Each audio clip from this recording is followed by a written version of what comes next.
Bonjour à tous, j'espère que vous allez bien. Bienvenue dans notre salle de marché, c'est Romain Bayeul, trader professionnel et cofondateur du site leTradingPourTous.com. Dans cette vidéo, je vais vous parler un peu des taux d'intérêt et juste avant, je vous invite à vous abonner à la chaîne YouTube bien sûr et à cliquer sur la petite cloche pour avoir une alerte à chaque fois que je publie une nouvelle vidéo pour être sûr de ne rien rater.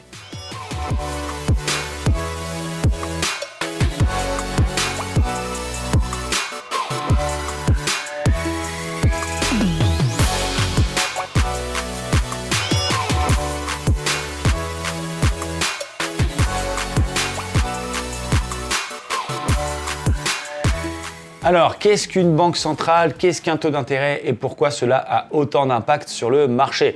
Des banques centrales, il en existe plusieurs. Vous avez la Banque centrale européenne, la BCE, dont le siège est à Bruxelles. Vous avez la Fed, la Banque centrale américaine.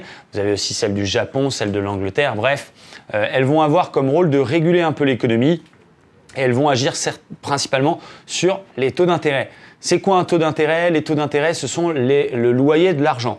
Quand vous faites un crédit à la consommation, quand vous faites un emprunt immobilier ou quand une entreprise emprunte de l'argent à une banque pour réaliser des investissements, elle emprunte aux banques qui elles-mêmes empruntent aux banques centrales avec des taux directeurs qui vont avoir un impact sur les taux d'emprunt.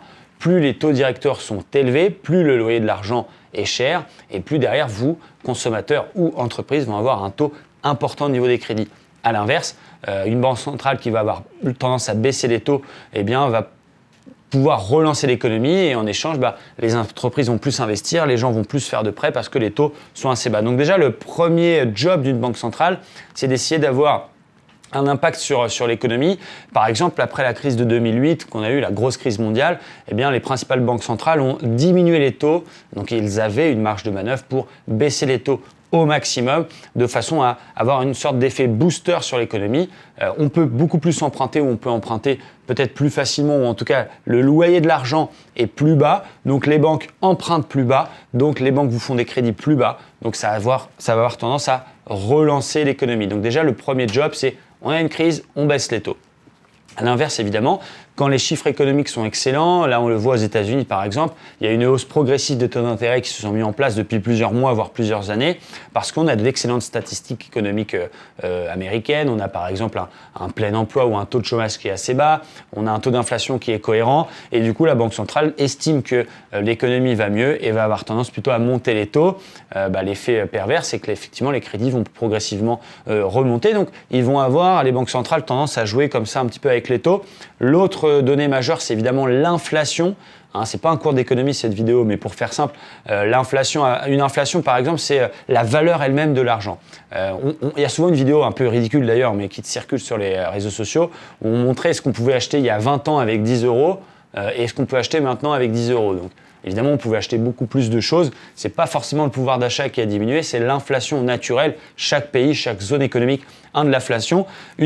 Trop d'inflation, c'est-à-dire qu'avec 1 € ou de l'inflation sur une même monnaie, ça veut dire qu'on peut, cette même monnaie a moins de valeur et donc on peut acheter moins de choses avec ça. Par exemple, il y a un pays comme le Venezuela où il y a eu énormément d'inflation parce que la politique économique était très très mauvaise et du coup il faut des millions et des millions de cette monnaie pour acheter un tout petit truc qui coûte seulement quelques euros. Donc l'inflation, c'est ça, c'est un peu quelle est la valeur de l'argent en question. Et les pays ont besoin d'inflation, mais en général, quand les taux sont trop bas, eh bien, une monnaie a tendance à se dévaluer et du coup, ça a tendance à créer de l'inflation. Et les banques centrales vont avoir besoin de maîtriser cette inflation et donc vont avoir aussi tendance à jouer avec les taux pour pouvoir justement essayer de maîtriser une inflation. Il faut un petit peu d'inflation, mais pas trop. Donc vous voyez, il y a plusieurs choses qui font que les banques centrales vont baisser ou monter les taux, avoir une politique monétaire plutôt accommodante et faire tourner la planche à billets de façon à injecter aussi de l'argent sur les marchés. Ou au contraire réduire un peu cette chose, monter un petit peu les taux d'intérêt, l'économie va bien de façon un petit peu à maîtriser un peu ça. Donc, c'est un peu le mécanisme, je suis désolé, c'est très très vulgarisé. S'il y a des gens spécialistes en économie qui regardent cette vidéo, ils vont certainement dire « Ah, il dit n'importe quoi », mais le but, c'est essayer de vous expliquer un petit peu. Et donc voilà, c'est des rendez-vous extrêmement attendus. On en a plusieurs fois par trimestre. Là, tiens, la Fed, justement, ce soir, le consensus attend que les taux d'intérêt devraient monter. Ah mince, la Banque centrale ne monte pas les taux d'intérêt, surprise, bam, et il y a un impact sur le marché. Donc c'est pas que est-ce qu'il monte, est-ce qu'il monte pas, c'est est-ce qu'il monte monte et qu'est-ce qui était prévu. Donc encore une fois, c'est surtout la différence entre ce que la Banque centrale va décider, le discours du président de la Banque centrale, et puis derrière, ce que le consensus attendait, ce que le marché. Parfois, on a des hausses de taux aux États-Unis. Dans la tête des gens, c'est négatif. Ah, les marchés vont baisser et on voit que les marchés montent. Pourquoi ? Parce que c'était attendu par le consensus. À l'inverse, on a une non-hausse de taux.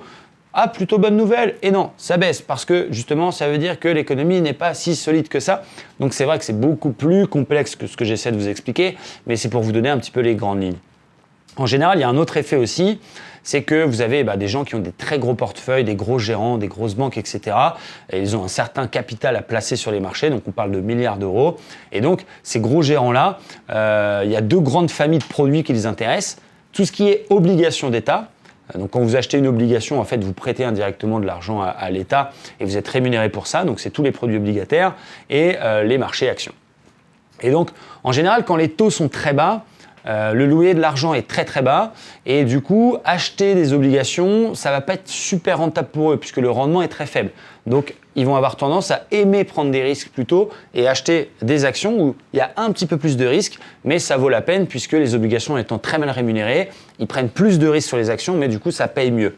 À l'inverse, quand une banque centrale va dire voilà, on remonte encore une fois les taux d'intérêt de telle monnaie, par exemple la zone euro, eh bien, les obligations vont être un petit peu plus sollicitées parce que forcément, le loyer de l'argent étant un petit peu plus cher, il y a plus de rendement et le ratio risk-reward n'est plus le même. Et du coup, ils vont avoir tendance plutôt à sortir l'argent des obligations pour aller les injecter, des actions, pour aller les injecter vers les obligations. Donc, il y a aussi ce mouvement de vase communicant où une banque centrale va monter les taux un petit peu par surprise.